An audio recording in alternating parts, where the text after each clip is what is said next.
రైతుల పట్ల కేంద్ర ప్రభుత్వం తీరు దారుణం. ఇక వ్యవసాయ కళాలకు ఉపాధి హామీ నిధులు ఇవ్వమని అనడం సరికాదని ఎమ్మెల్యే దాసరి మనోహర్ రెడ్డి అన్నారు. వెంటనే ఆ నిర్ణయాన్ని వెనక్కి తీసుకోవాలని డిమాండ్ చేశారు. కేంద్ర ప్రభుత్వం అనుసరిస్తున్న రైతు వ్యతిరేక విధానాలపై రైతులు సామాన్య ప్రజలు పోరాడాలని దాసరి మనోహర్ రెడ్డి జిల్లా పరిషత్ చైర్మన్ పుట్ట మధుకర్ పిలుపునిచ్చారు. బీఆర్ఎస్ వర్కింగ్ ప్రెసిడెంట్ కేటీఆర్ పిలుపు మేరకు పెద్దపల్లి జిల్లా కలెక్టరేట్ ఎదుట బైఠాయించి కేంద్ర ప్రభుత్వానికి వ్యతిరేకంగా నినాదాలు చేశారు.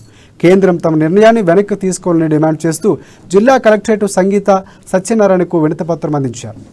కేంద్ర ప్రభుత్వం కలెక్టరేట్ శక్తులకు కొమ్ము కాసు రైతాంగానికి సామాన్య ప్రజానానికి తీవ్ర నష్టం చేసే నిర్ణయాలు తీసుకుంటుందని పుట్ట మధు మండిపడ్డారు.